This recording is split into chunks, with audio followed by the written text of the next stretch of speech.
پہلے تو یہی کہ جو نائب وزیر اعظم صاحب وزیر خارجہ اسحاق ڈار صاحب نے جو وہاں پر بیان دیا واشنگٹن میں،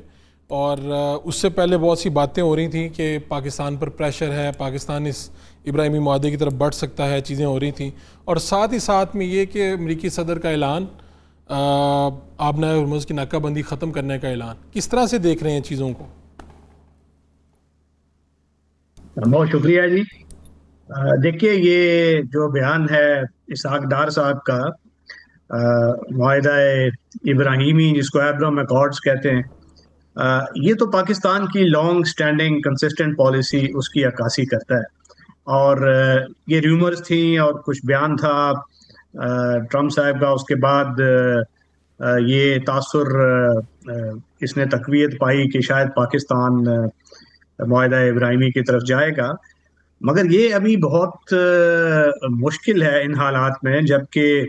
سعودی عربیہ اور دیگر جو گلف کے ممالک ہیں انہوں نے بھی اس معاہدے سے گریز کیا ہے، سوائے یو اے ای کے، بحرین کے، سوڈان کے،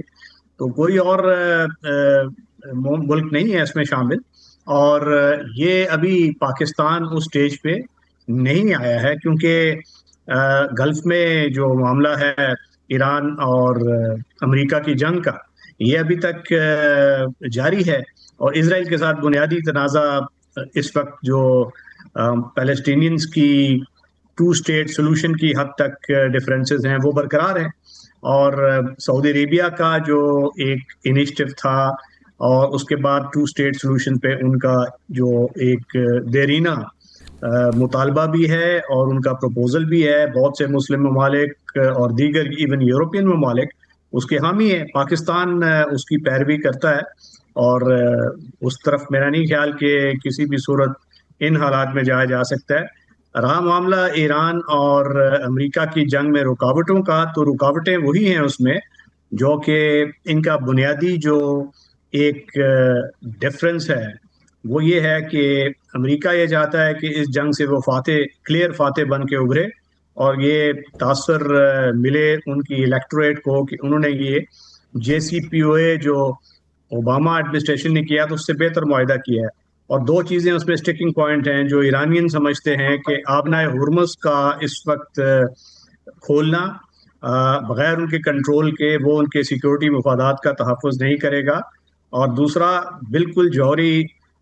صلاحیت سے دستبردار ہو جانا وہ بھی دیر پا امن کی ضمانت نہیں بنے گا، اور وہ چاہتے ہیں کہ جو نیوکلیر ڈسٹ اور یہ دیگر معاملات ہیں جس پہ امریکی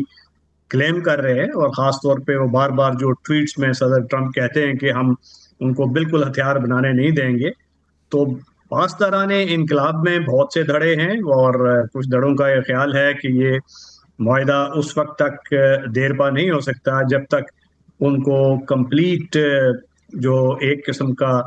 اگر وہ اس پہ ٹول بھی لیوی نہ کریں مگر اس پہ کنٹرول ضرور رکھیں، جو سی کامرس ہے آبنائے ہرمز کا، یہ اس کو اپنا انڈائریکٹ ایک انشورنس سمجھتے ہیں۔ دوسرا وہ یہ سمجھتے ہیں کہ ہماری جو افزودہ شدہ یورینیم تھی وہ اس وقت ان کے بالکل اس سے دستبردار ہو جانا ان کے سیکورٹی انٹرسٹ کو سرو نہیں کرتا، کیونکہ اگر وہ اس سے بالکل ہی دستبردار ہو جاتے ہیں تو پھر کل کوئی اور بہانہ ڈھونڈ کے پھر جنگ ان پہ نافذ کی جا سکتی ہے، ٹھیک۔ اور اس لیے وہ اس قسم کا وہ انشورنس چاہتے ہیں کہ کمپلیٹ ان کے پاس کنٹرول بھی رہے، اور دوبارہ اگر ان پہ کوئی حملہ آور ہو تو اس کو یہ بھی خیال ہو کہ اسرائیلی جو اس کا نقصان ہو سکتا ہے، کیونکہ وہ جتنی بھی اس وقت امریکی بیسز ہیں اس کو وہاں سے اخراج تو میرا خیال ہے اتنی جلدی ممکن نہیں ہوگا، مگر اگر یہ جوہری افزودگی کی کوئی صلاحیت رکھتے ہیں تو وہ اس کا ایک تلوار ان کے سر پر لٹکی رہے گی۔ تو یہ ان میں بنیادی جو فرق ہیں جو اس وقت بار بار وہ ڈفرینسز پر ہوتے ہیں، ایسا لگتا ہے کہ معاملہ ایک فریم ورک آف پیس اس کی طرف جا رہا ہے، مگر پھر ڈیریل ہو جاتا ہے۔ اور یاد رکھیے کہ اس میں صدرن لیبنان کا قضیہ بھی باقی ہے، جو پاسداران انقلاب سمجھتے ہیں کہ ادھر بھی وڈرال ہونا چاہیے اسرائیل کا، جو اسرائیل نہیں کر رہا۔ نیتن یاہو صاحب ہیں جو بگیسٹ اسپوائلر کا کردار ادا کر رہے ہیں، اور وہ یہ جانتے ہیں کہ اگر یہ جنگ ختم ہوتی ہے اور وہ اکتوبر میں الیکشن میں جاتے ہیں, تو ان کے لیے الیکشن میں اچھا جانے نہیں. کا مطلب ان کی یقینی ہار ٹھیک ہے. ہے بگل صاحب, آپ کی وہ طرف ایک واپس بڑا آتے بڑا ہیں. سچویشن رکھتا ہے. بات ہو رہی ہے کہ بھئی حتمی معاہدے کی طرف بات بڑھ رہی ہے, دوسری طرف 1 ارب ڈالر مالیت کے ایرانی کرپٹو اثاثے ضبط کرنے کی بات ہے, تو یہ ایک طرف دباؤ بھی ہے, پھر مذاکرات بھی. تو آپ کیسے دیکھتی ہیں چیزوں کو؟ یہ بھی وہ بنیادی رکاوٹیں ہیں یا عوامل ہیں جس کی وجہ سے ڈیل نہیں ہو پا رہی؟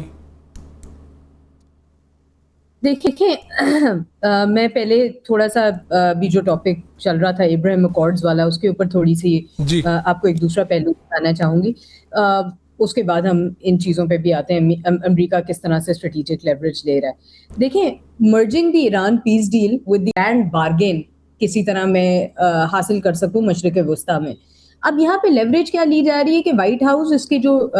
Lifting of the naval blockade کو یا انفریزنگ, یہ جو آپ نے جس طرح ذکر کیا 1 ارب $25 بلین کے قریب ایرانین ایسٹس جو ہیں, اس کو ایک as a carrot and stick approach جو کہ ہمیشہ سے ان کی رہی ہے کہ ایک طرف ہم ملٹری مائٹ بھی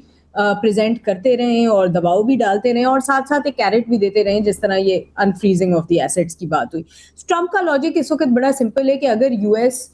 پیس لائے گا ریجن میں تو region must collectively and permanently recognize Israel. اچھا یہ کیا ہے, یہ جو الٹیمیٹم بھی انہوں نے دیا ہوا ہے اپنے ٹروتھ سوشل پہ کہ بھائی جو بھی کنٹریز کوئی بیڈ انٹینشن دکھاتی ہیں سو کالڈ, وہ جو بھی پوسٹ وار اس میں جتنے بھی اکنامک بینیفٹس ہوں گے اس سے ڈیفینیٹلی خارج کی جائیں گی, اور یہ ایک آئرن کلیڈ ریجنل وار, یہ ایک اپنی وہ ایک طرح سے وہ انشورنس لینے کی کوشش کر رہے ہیں ایران کی کنٹینمنٹ پہ, ایون دو کہ اگر کوئی ایمپرری پیس ڈیل سائن ہو. اب ایران کا کیا ہے کہ جی وہ تو ایک ایگزسٹینشیل ٹریپ کے تحت وہ تو ایک اپنی ڈیفائنس ہی دے رہے ہیں, بیکاز ایگزیکٹلی آیا وہ تہران ہو وہ پاکستان ہو, وہ ابراہیم اکارڈز کو ایک ٹوٹلی ریجیکٹ کرتا ہے اس انکلوژن کے اندر جانے میں. اور ڈیفینیٹلی آئی تھنک کہ یہ ٹرمپ نے ایک بڑی کہیں گے ایک اسٹریٹجک اپنی طرف سے ایک بڑا کوئی کھیلنے کی کوشش کی ہے کہ سب سے زیادہ میں کس طرح مینیپولیٹ کر سکوں اس سچویشن کو.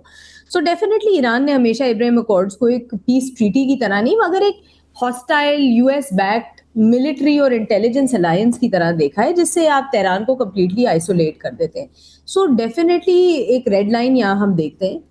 کہ اگر ایران اس طرح کی ایکسیپٹ کرتا ہے ڈیل یا اس کے اپنے نیبرز کو فورس کرتا ہے, لائک پاکستان ہوا, قطر ہوا, کہ وہ نارملائز کریں اپنے ٹائز کو اسرائیل کے ساتھ. سو یہ ایران کی تو ٹوٹل جتنی بھی ابھی تک انہوں نے لیوریج لی تھی یا ان کی جو اسٹریٹجک انشورنس تھی, بلکہ ان کی ایکسیس آف ریزسٹنس ابھی بریگیڈیئر صاحب نے مینشن کیا, یہ جو ان کی پوری آئیڈیالوجی ہے نا یہ کولیپس ہو جائے گی. اس کے ساتھ ساتھ جتنی بھی ان کی پراکسیز ایکٹیویٹڈ تھیں, یہاں پہ بھی ایک بڑا کوشچن اٹھے گا. سو ڈبل ڈاؤن کرتا ہے کہ اگر 60 ڈے ایم او یو ایک by lateral security road map ہے یا صرف اسٹریٹ آف ہارمز کو کھولنے کا معاملہ ہے, یہاں اسرائیلی نارملائزیشن کا ایک ٹول یوز کیا جا سکتا ہے. تو پاکستان کے حوالے سے میں یہی کہوں گی کہ دیکھیں میڈیشن کی ایک بات کروں, ہم نے ایک بڑا پولائٹلی لیکن ایک بلنٹ نو کہہ دیا ہے جو اسحاق ڈار صاحب نے بھی جا کے کہا ہے. اب اگین پاکستان کی لیڈرشپ ہمیشہ اپنے آپ کو کسی بھی قسم کے ڈی کپل کرے گا اس طرح کی سکسیسفل میڈیشن ایفرٹ سے جہاں ایشو آئے گا اسرائیل کو ریکگنائز کرنے کا. سو ڈیفینیٹلی جو ہارڈ لائن یہاں پہ ہے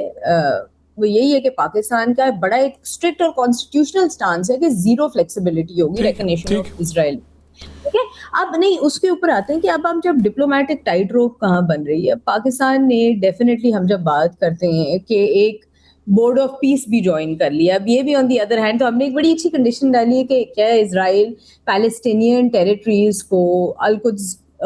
کے جو پری 1967 بارڈرز تھے اس کو تسلیم کر لے. تو وہ آئی تھنک کہ ہم بھی ایک اسٹریٹجک ایک طرح سے ٹکر دی ہے یو ایس کو. اور آئی تھنک کہ اس کے اندر ابھی ڈیفینیٹلی تو ایک پوائنٹ دیکھنے والا ہے کہ 91 ڈیز کے کانفلکٹ کے بعد اب اس وار نے ایک چیز تو فور شور کر دی ہے کہ پورا کا پورا سیکورٹی آرکیٹیکچر جو ہے مشرق وسطیٰ کا وہ چینج ہو گیا ہے, گلوبل انرجی کوریڈورز چینج ہو گئے, اور اب جو ہے نا جی ایک ٹیسٹ آف لمٹس ہے کہ ایک نروس کا ٹیسٹ ہے بٹوین. بالکل یہ درست فرمایا آپ نے.